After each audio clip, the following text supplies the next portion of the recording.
Sundries. I'm Devynn. And I'm Lauren. And we are a stitchy, knitting, crochet, fibery podcast. Yes, and if you're new here, thank you so much for joining us and coming to check out what we're working on.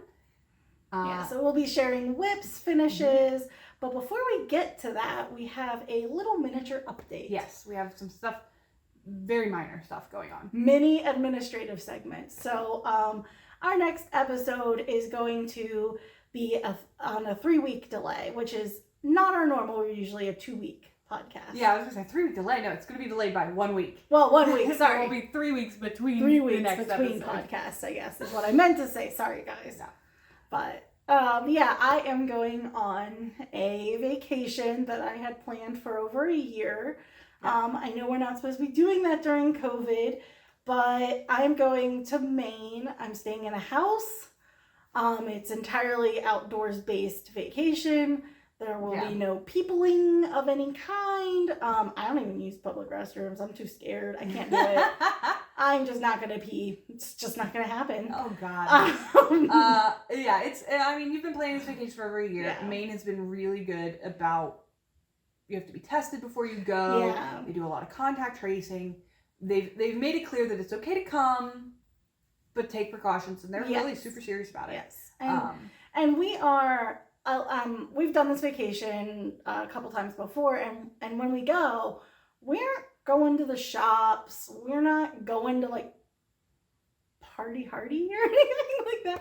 We go hiking. That's what we do on our vacation. When you go to Maine, though, that's kind of like, when I go to Maine, I go to shop and eat lobster. I don't know what you guys are up to. Well, there's a couple places we might get takeout from, but we're not even going to try to do dining because we're taking our dogs.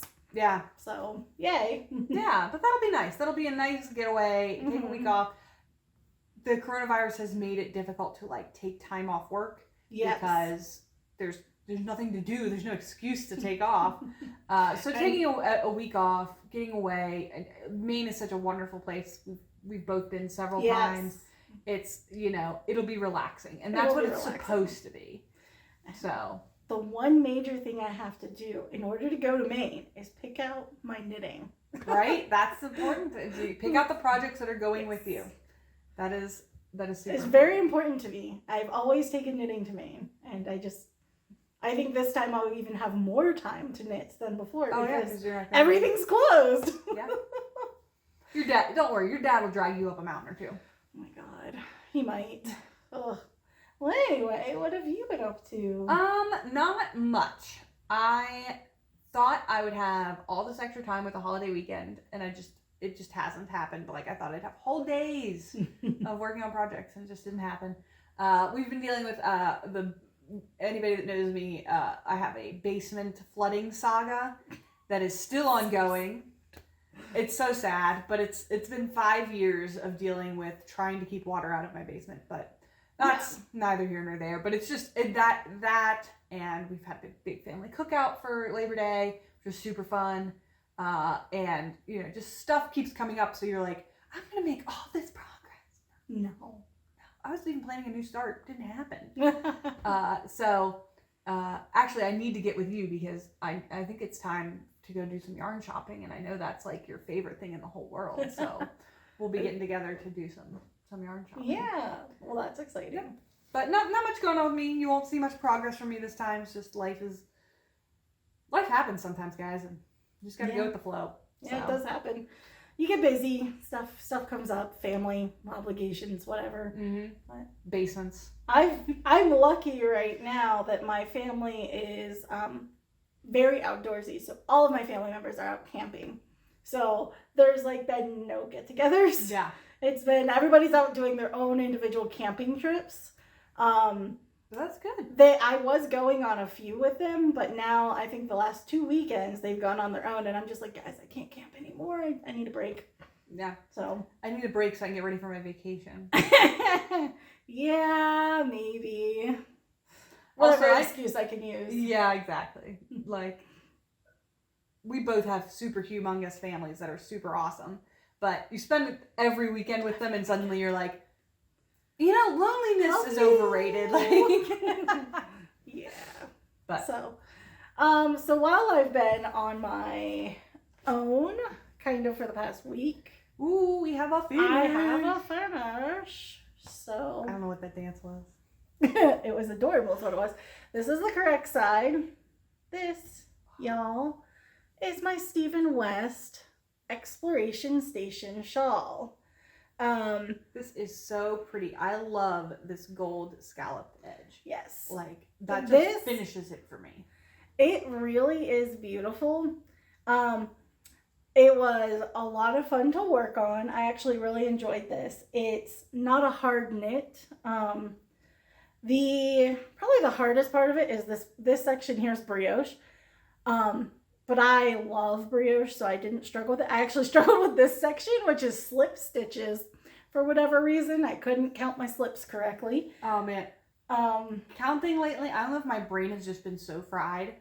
I cannot count to save my life. The number of things I have ripped out, started over because I just can't count to 7. Yeah. Counting has been a problem for me as well, but I messed up this slip stitch section a couple of times just because it's like, I think it's knit one, slip one, and then the next row you do something else, the opposite maybe, and I was just not getting my opposites correct. I just think that is like such a pretty, almost houndstooth pattern. Yeah, it looks really nice. So this is a project that I started because there were 2 knit-alongs that I was really excited to be a part of. Grocery Girls and Needles at the Ready both hosted knit-alongs that this pattern qualified for. So Grocery Girls just did an entire Stephen West knit-along. And Needles at the Ready, which is one of my favorite video for podcasters to watch, they did a Let's Hear It for the Boys knit-along. So it was like male designers? It was, Let's Hear It for the Boys is for all, anything that was designed by a male, if it was yarn dyed by men, if it was knitted for a man, the project would count. Oh, that's really neat. Yeah, it was. And they had a lot of people enter, and it was really exciting. I didn't finish in time. I was 2 days late. Oh, 2 days. That's 2 so days. painful. It was kind of because you were hoofing it on this. I worked like really you were hard not on this. like slacking. No. And I started it. I think I started it right when the Grocery Girls announced that they were doing this. And I didn't really take days off or breaks from this one much. But by the time you get to this section, there's like 500 plus stitches on the needle, and that just drags. And the bind off is an I-cord bind off, which is beautiful. The edge is really nice, if I can hold that up. Yeah, it's very nice. So it's very, very nice, but it took me 2 days to do that, 2 evenings of knitting to do that bind off, because it was so wide, because this is so long. Yeah, at that point. But it is a very beautiful finish. I think that's one of the things about Stephen West. Like, obviously he's known for his contemporary designs and everything, but you say it's like an easy knit, but it also feels so polished. Like these edgings, it just looks finished. It looks finished nice. Professionally. Yeah. Just because he's thought about those kind of things. He's obviously very, he's famous for a reason. Yeah. So this is my big finish. I love it. I wore it once since I finished it, but not for very long because it's been hot and it's still cold. Warm here. It is. That's one thing I really love about it is, I'm going to put this over your shoulder here. With this dark blue. Oh yeah, this gold. Gold. Mm-hmm. I love it. So that's going to go with a lot.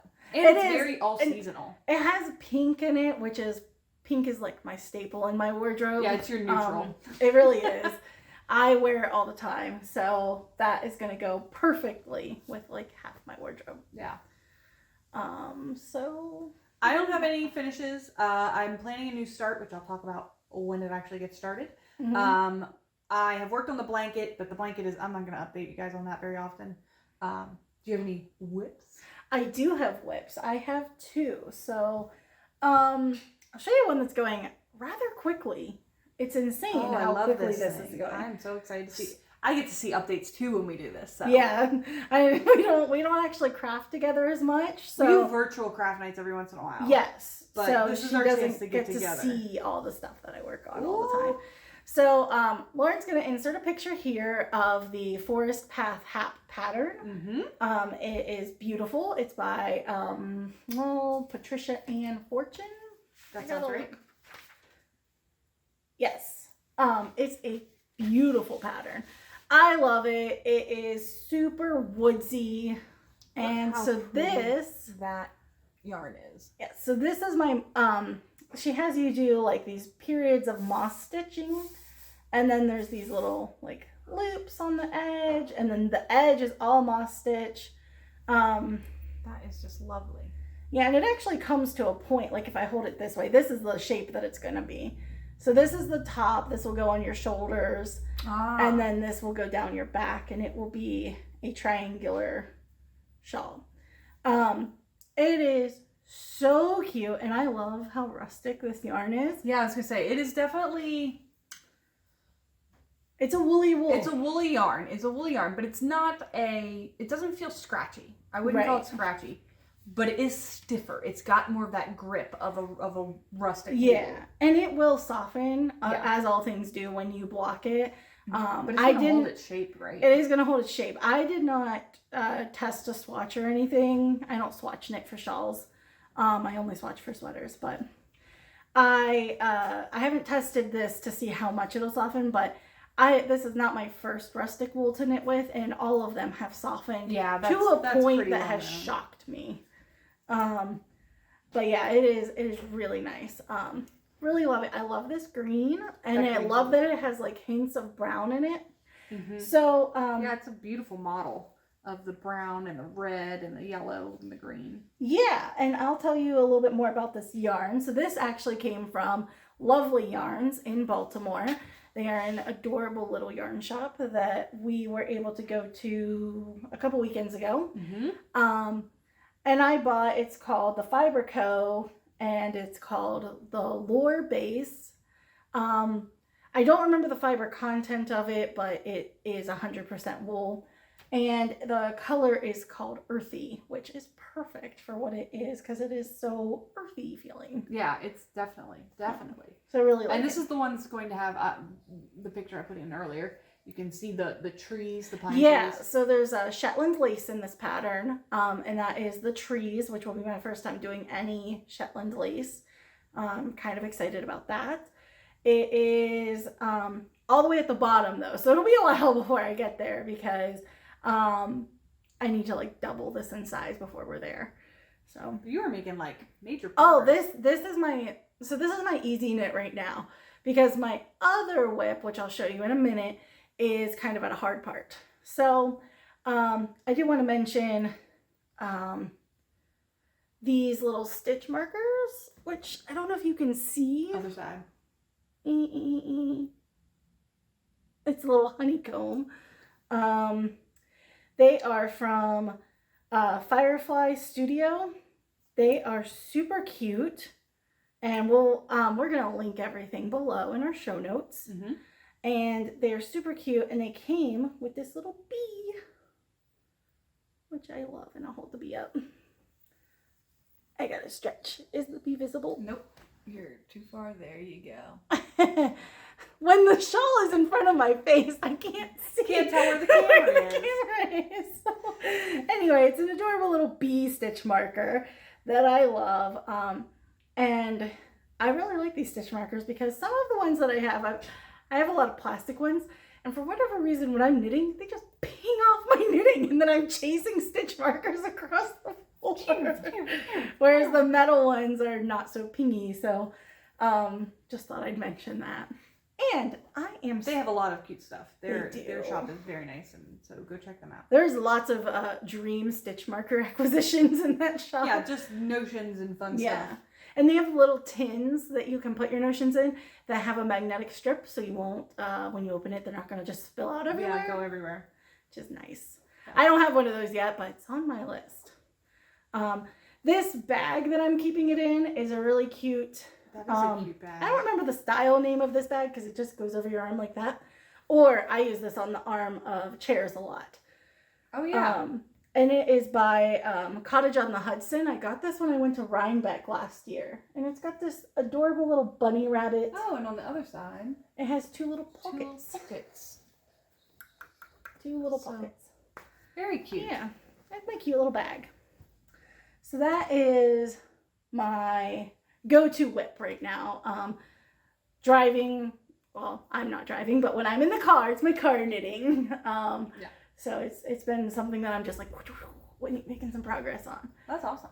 So, do you have a whip to show, or do you want me to show sure. mine? I can show one. So this is one you guys have seen before. This is Tulips by Tamara Gonza. And it is, I am making this as a hanger for some pins. And hang on, let me get some. So this will be framed in a quilter's embroidery hoop.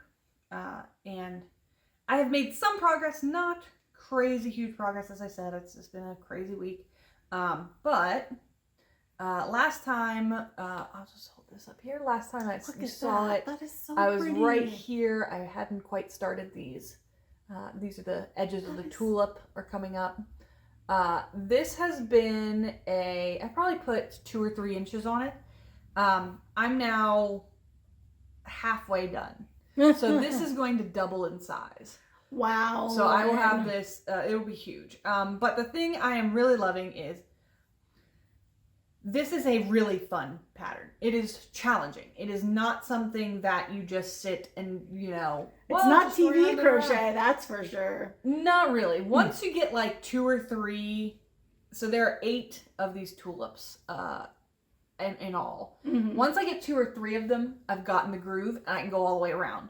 But that means there's only 5 of them left. So then I've got to relearn the next round and relearn the next round. Yeah. And so I'm making progress.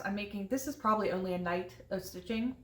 So I can make progress on it now pretty quickly. But it is, it is pretty.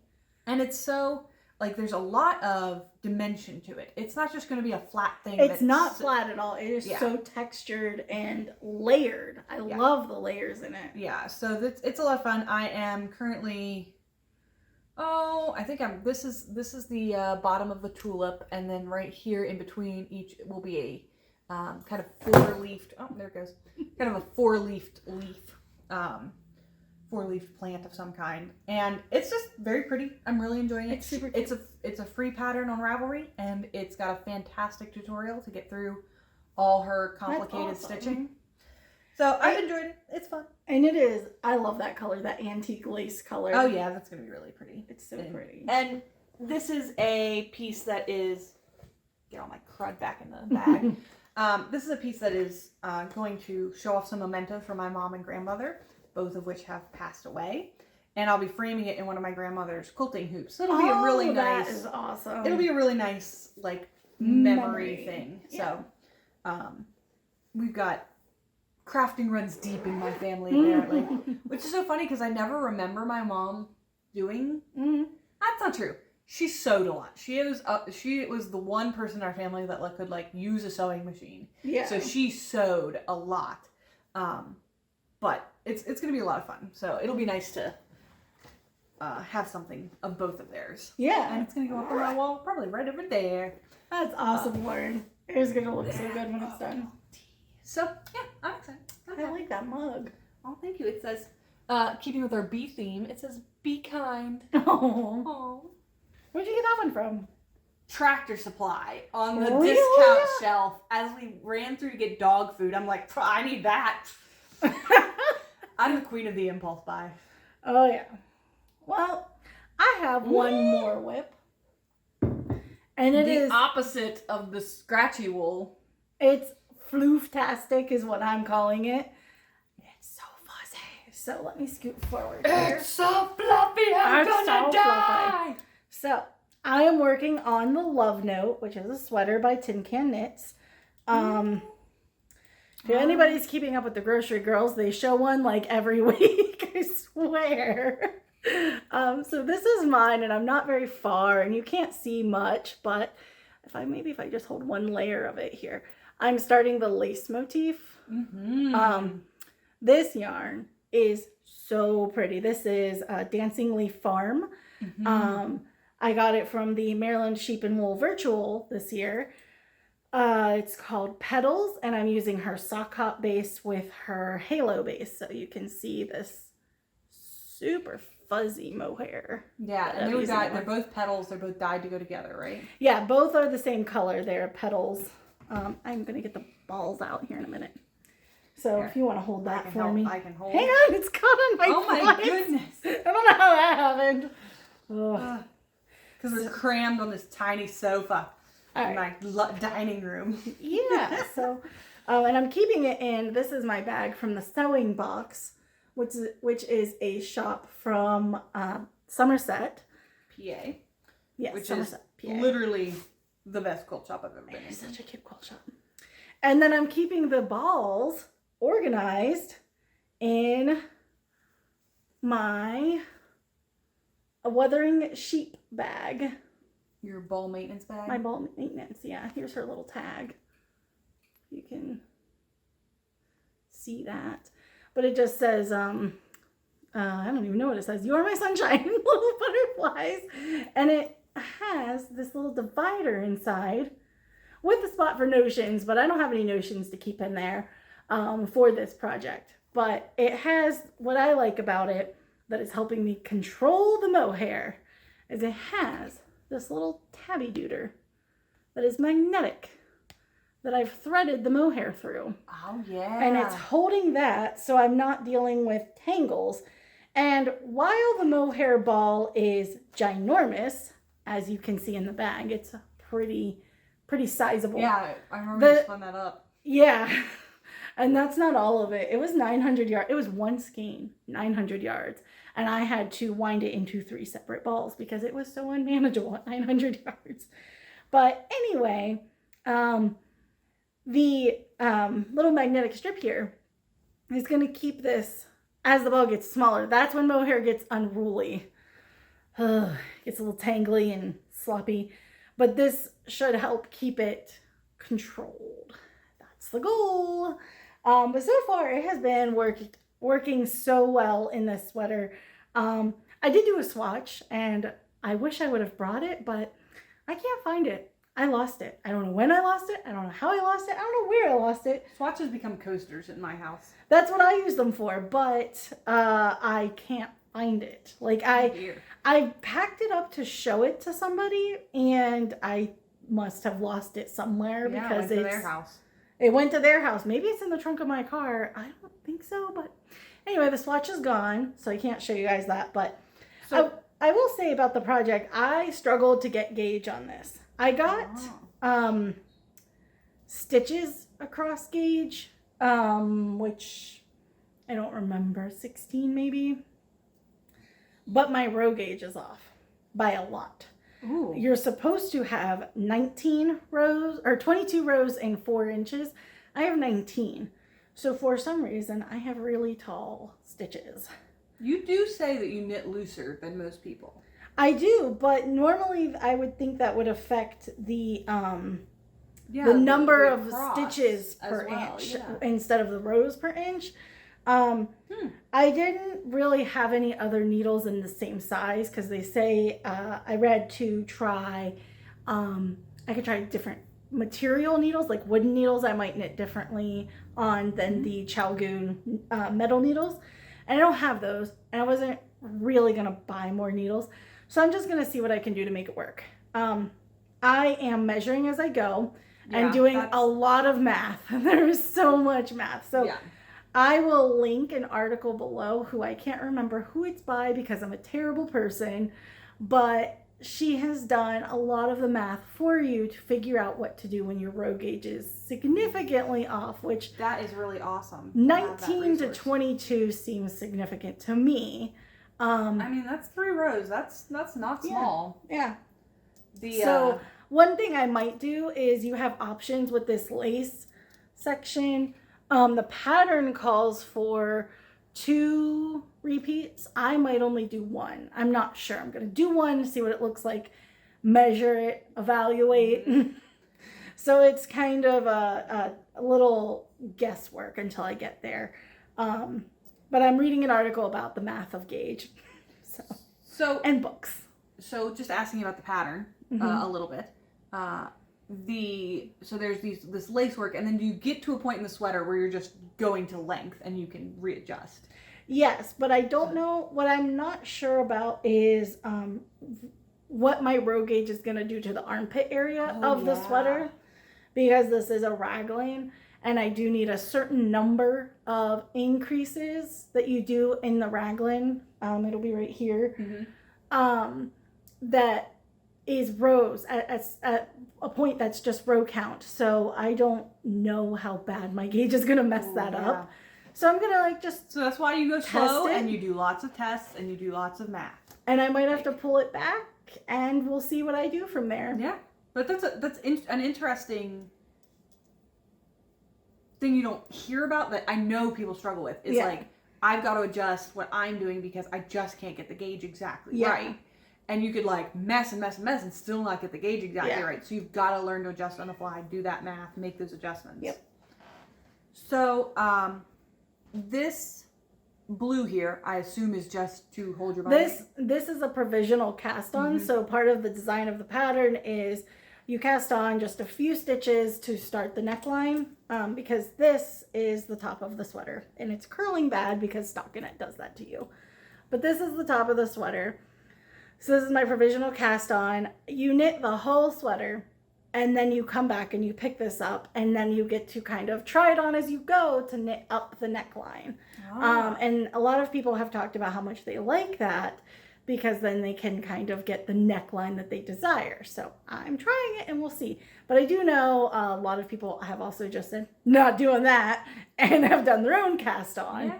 So if you're a person that's like, I like it doesn't bother me to have a standard neckline, but if you're like, I know you don't like things super tight, or if you're I want a little bit of a wider boat neck or whatever, you can adjust to that. This is also the second sweater that I'll be knitting.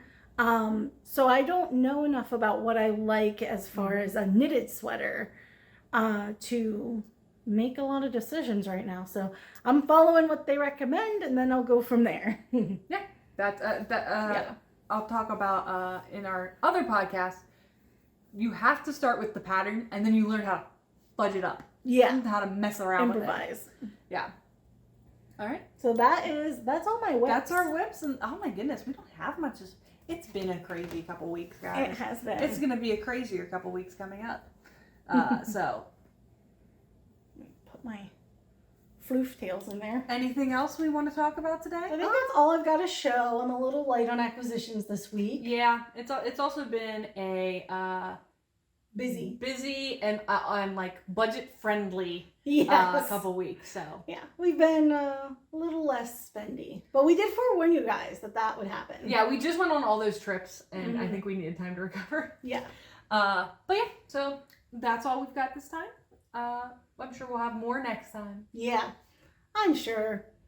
I do like to buy yarn. So it will be 3 weeks before our next episode. Yeah. We try and keep these going out on a Friday.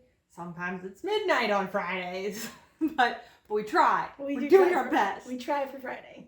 So we'll see you in a couple weeks. Thank you for joining us. And if you have any suggestions or anything, please let us know. Anything you'd like to hear more about, comment, like, subscribe, all that those things. YouTube-y stuff that you're supposed to do. All right, guys. Well, we'll see you in a little bit. Bye. Bye.